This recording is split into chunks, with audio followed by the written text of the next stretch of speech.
How does a man set out on a simple hike through the Smoky Mountains, only to vanish without a trace, and then reappear 2 years later, preserved in resin and posed on something that looked disturbingly like an altar?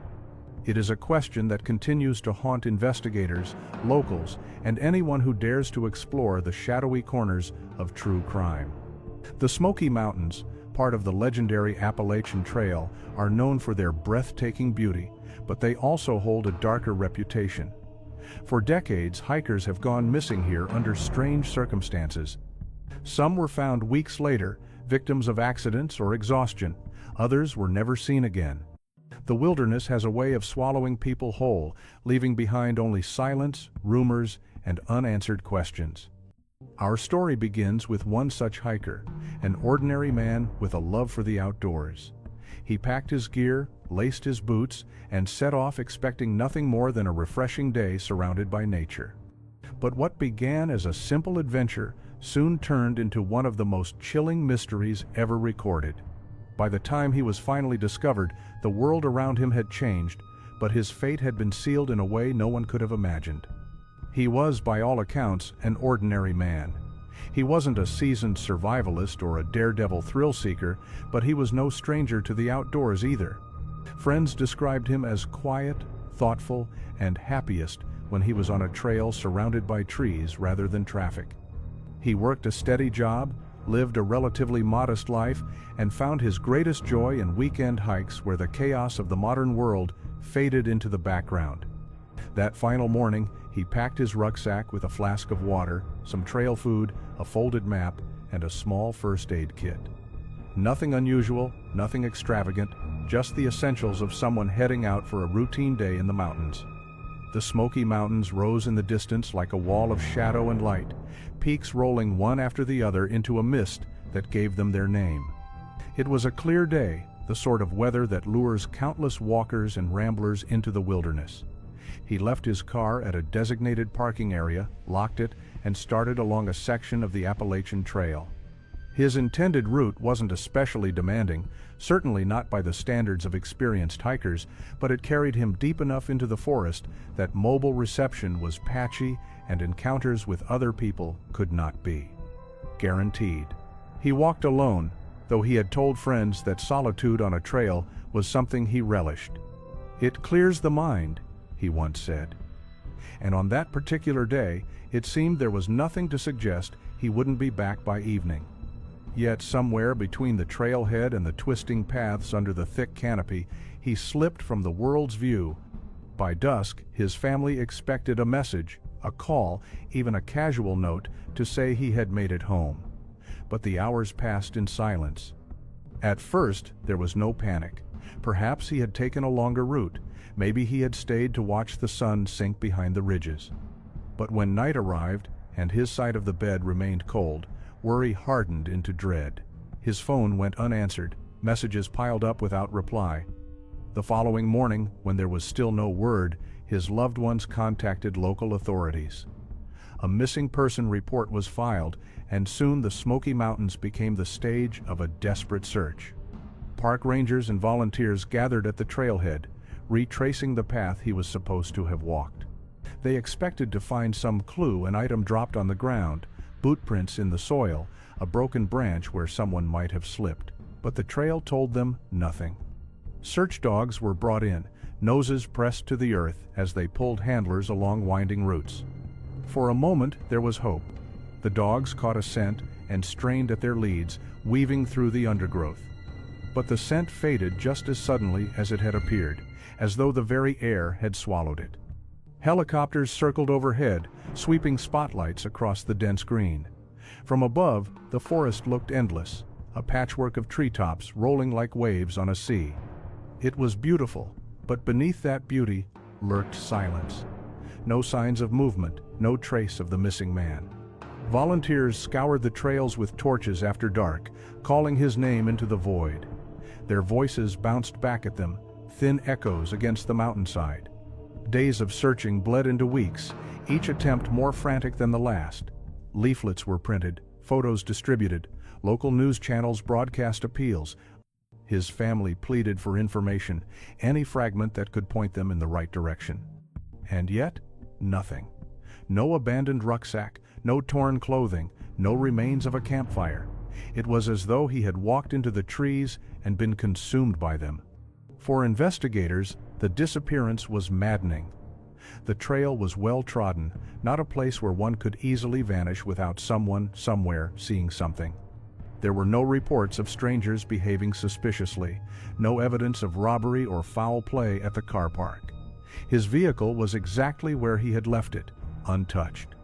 It was simply the man himself who was gone, as if plucked from existence. Some began to theorize he might have stepped off the main path, perhaps to explore or relieve himself, and become disoriented. The Smoky Mountains are notorious for how quickly they can disorient walkers. Every tree looks like the next, every stream winds back on itself. But even then, a body should have been found. Accidents leave traces, broken bones, scraps of fabric, the grim evidence of wildlife. But there was no such trail. Others speculated that he might have chosen to disappear deliberately, to abandon his old life and start anew. But those who knew him dismissed the idea. He wasn't wealthy, he wasn't burdened by debt, and he wasn't restless. He had roots, commitments, people who cared.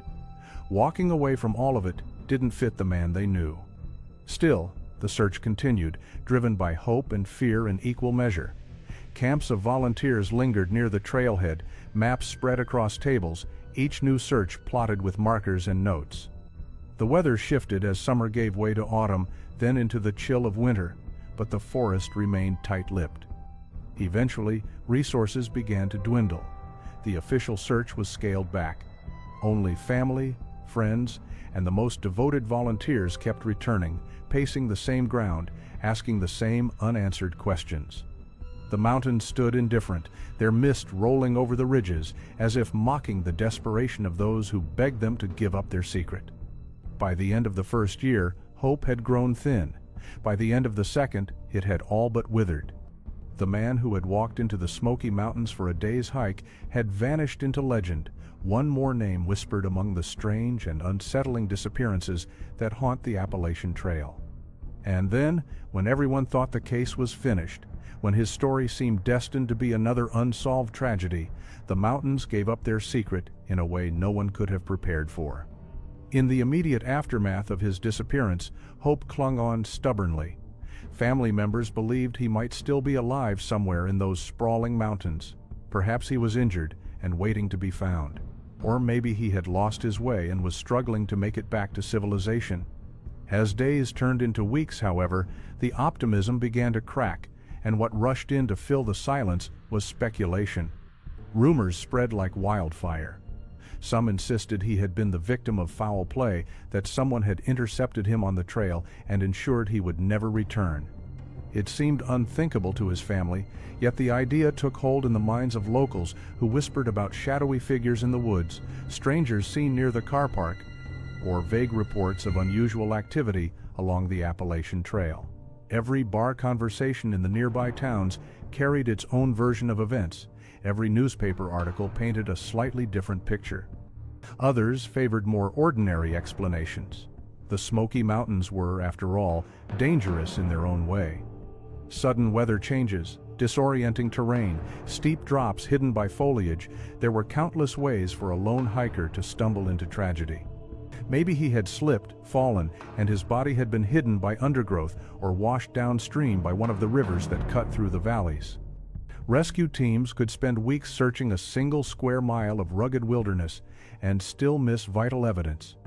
For many, this seemed the most likely story, a tragic accident buried in the indifference of nature. But then there were theories that veered into the strange. People speculated that he had chosen to vanish of his own accord, abandoning his life and reinventing himself elsewhere. He wasn't wealthy or powerful, but some argued he could have been running from something hidden beneath the surface: debts, secrets, private demons. A disappearance like his, so clean and without trace, seemed almost deliberate. And in the true crime community, those sorts of theories gained traction quickly. Was he another man who decided to vanish, leaving behind nothing but a mystery?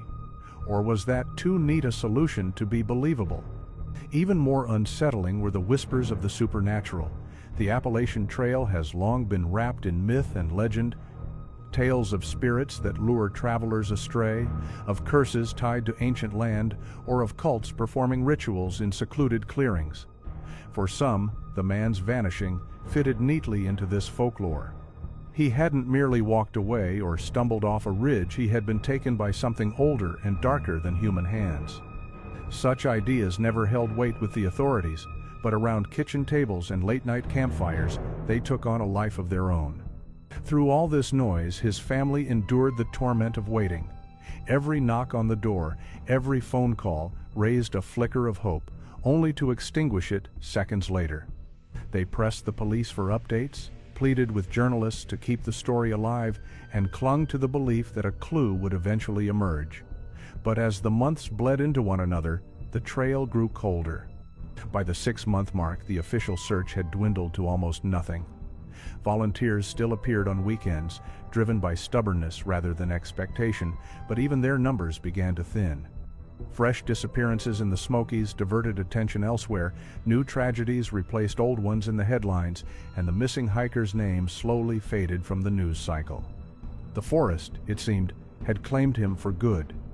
When a year had passed, the investigation had little more than dust to show for its efforts. Reports were filed away, interviews stored in folders, evidence sealed in boxes that no one bothered to open anymore.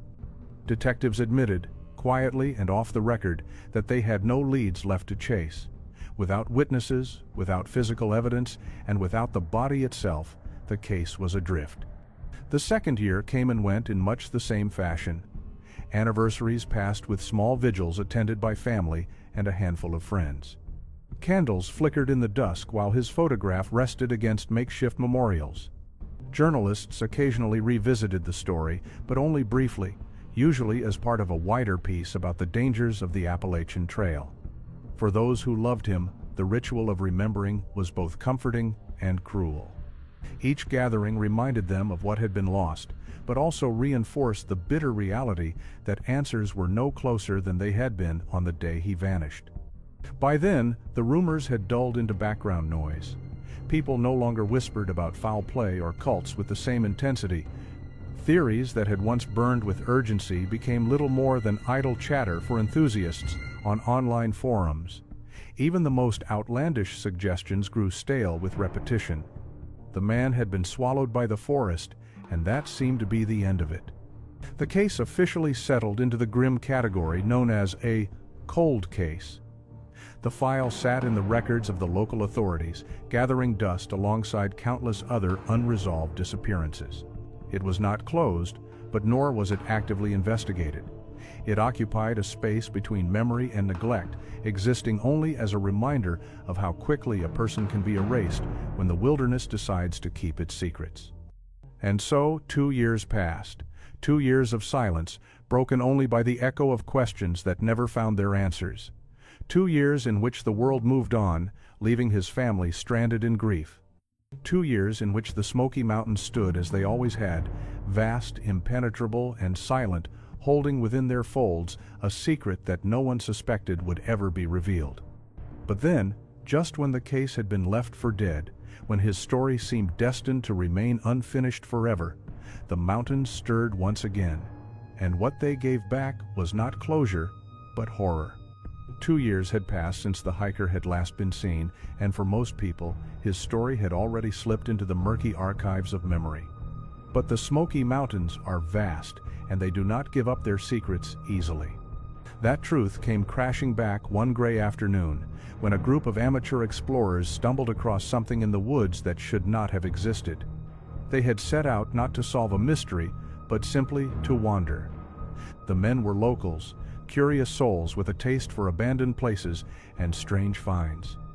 The forest was thick with silence that day, broken only by the crunch of boots against the undergrowth and the occasional crow calling from above. They pushed deeper than most hikers dared to go, following no marked trail, only their instincts and the promise of adventure. And then, through the trees, they saw it. At first glance, it looked like a scarecrow, a crude structure of wood lashed together into the shape of a cross, standing incongruously in the gloom of the forest. Draped across it was something bulky, wrapped and hardened into a strange sheen that caught the dim light. They approached cautiously, unsure whether they were about to find a prank, an art installation, or something far worse. The closer they came, the more unnatural it appeared. The shape was unmistakably human, suspended upright as though on display. But the figure was not simply left to decay. It had been encased sealed in a hardened amber-like resin that glistened grotesquely in the shadows. The body was preserved, every contour locked in place, every feature frozen in a silent scream that seemed to echo through the trees. The explorers froze. For a long moment, none of them spoke. The forest around them felt suffocating, the air heavy with the weight of what they had uncovered.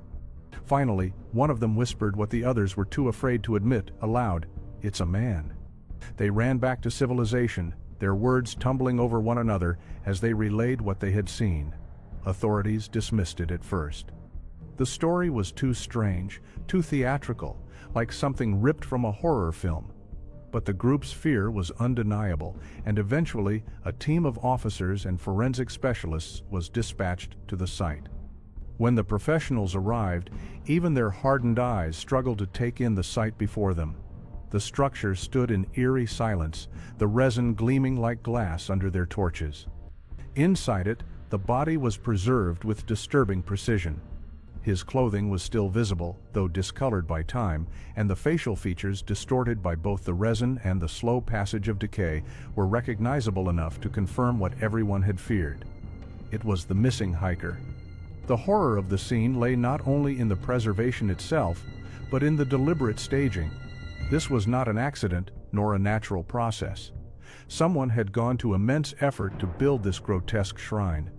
The body had been mounted, upright, as though meant to be looked at, perhaps even revered.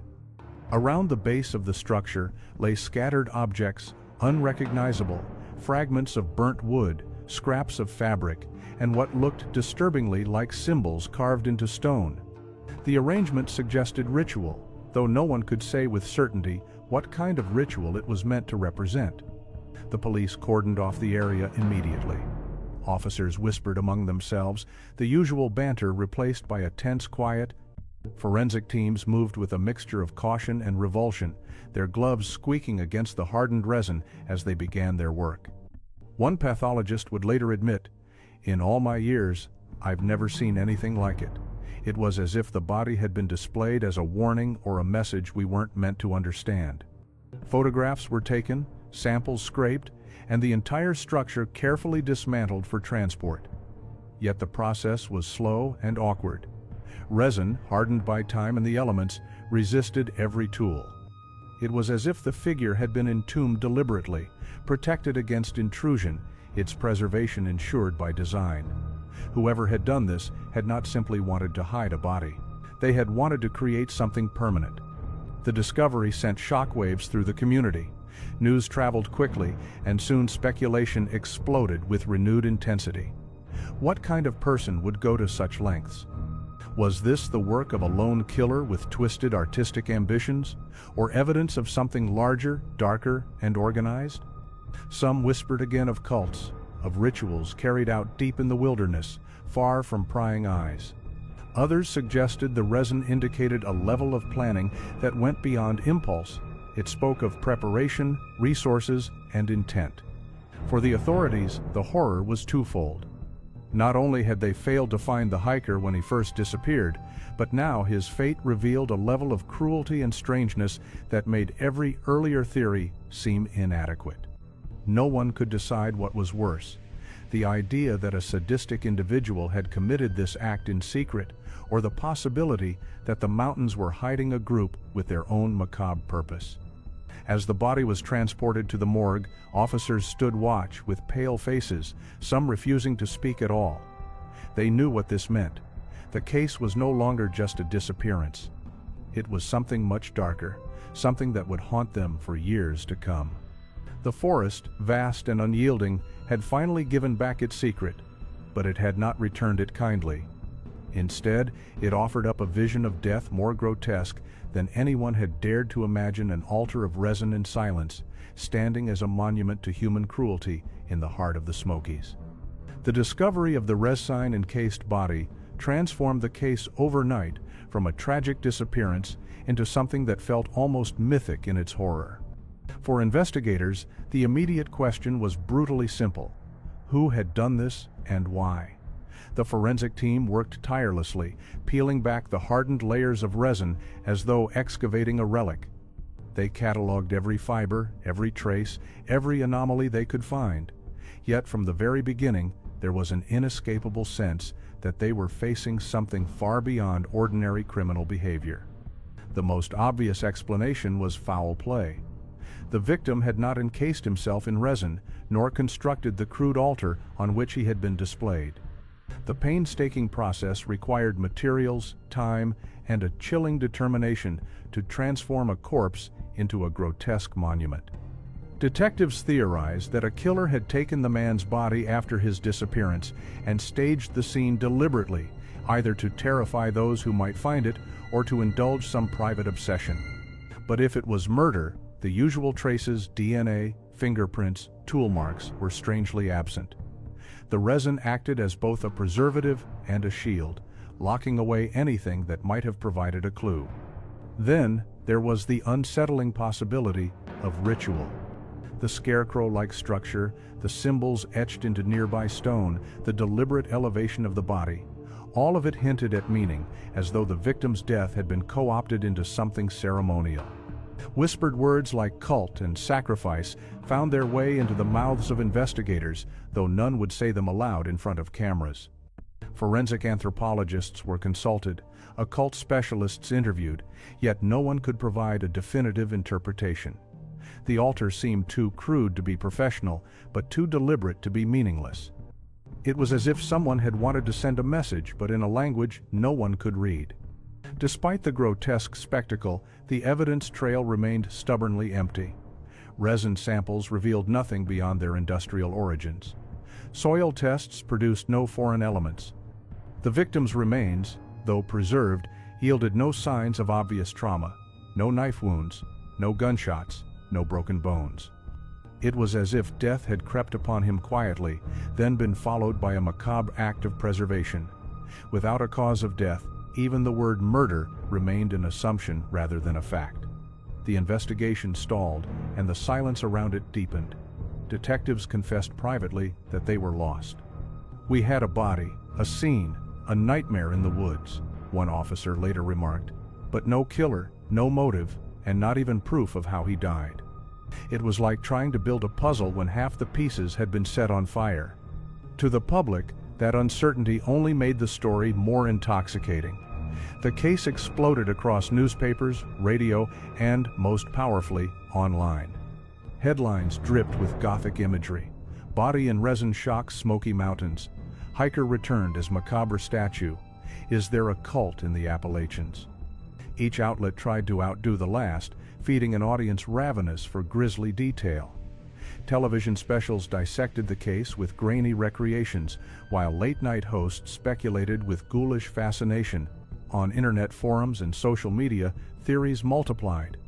Some insisted the resin encasement was the signature of a serial killer, perhaps one who had struck before in ways never recognized. Amateur sleuths trawled through decades of unsolved disappearances in the Appalachian region, connecting dots that authorities dismissed as coincidence. Others leaned heavily into the supernatural, arguing that no rational explanation could account for such a grotesque tableau. Words like ritual, curse, and possession flourished, finding fertile ground in communities already devoted to the unexplained. Inevitably, conspiracy theories took root. Some claimed the authorities knew far more than they were admitting, pointing to the vagueness of official statements as proof of a cover-up. Why, they asked? Was the cause of death still undetermined? Why had no suspects ever been named, no persons of interest identified? Was the resin structure evidence of an organized group operating under the government's nose, or even with its complicity?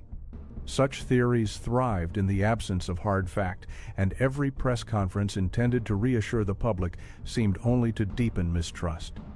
Meanwhile, the victim's family found themselves trapped in a nightmare without end. The body had been returned, but the answers had not.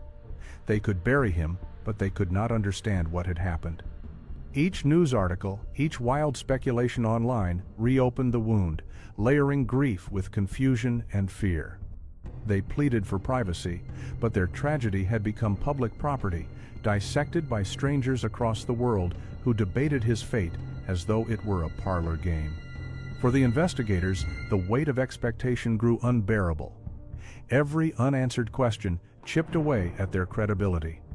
They were left staring at an altar in the woods, a body entombed in resin, and a silence that refused to break. No murder weapon, no suspects, no motive. Just an unsolved mystery that mocked their efforts at every turn. The case file thickened with reports, photographs, and interviews, but progress was measured only in the accumulation of unanswered questions. Who had taken him from the trail? Who had built the structure in the forest, and why? How had the resin been poured, and what meaning did it hold? Above all, why had no one seen or heard anything in 2 long years that might illuminate the darkness? To this day, those questions linger. The discovery in the Smoky Mountains remains one of the most chilling unsolved mysteries of modern times, not because it offers no clues, but because the clues it does provide seem to lead nowhere but deeper into uncertainty. And perhaps that is what makes it so haunting, the sense that the truth, if it exists, is stranger and darker than anyone dares to imagine. Even now, long after the resin has been scraped away and the body laid to rest, the questions remain. Who carried out such a chilling act in the depths of the Smoky Mountains? Why go to such grotesque lengths to preserve a human body in resin, as though turning tragedy into a permanent display? Was it the work of a twisted individual, a hidden community practicing rituals we cannot fathom, or something else entirely, something that slips beyond the boundaries of reason? The truth lies buried in silence, sealed as tightly as the resin that once entombed the hiker. Investigators came away with nothing but fragments, and speculation continues to swirl in every corner of the true crime world. We are left with shadows and theories, each one darker than the last. The forest has given back the body, but not the answers, and perhaps it never will. And so the mystery endures, haunting the Appalachian wilderness and all who hear the tale. What do you think really happened out there, among the trees where silence reigns and secrets hide? Was this man the victim of ritual sacrifice, a deranged killer, or something stranger still? Your thoughts may uncover angles the investigators never considered. If stories like this leave you unsettled yet unable to look away, you're in the right place. Subscribe to the channel, join the discussion below, and share your own theories.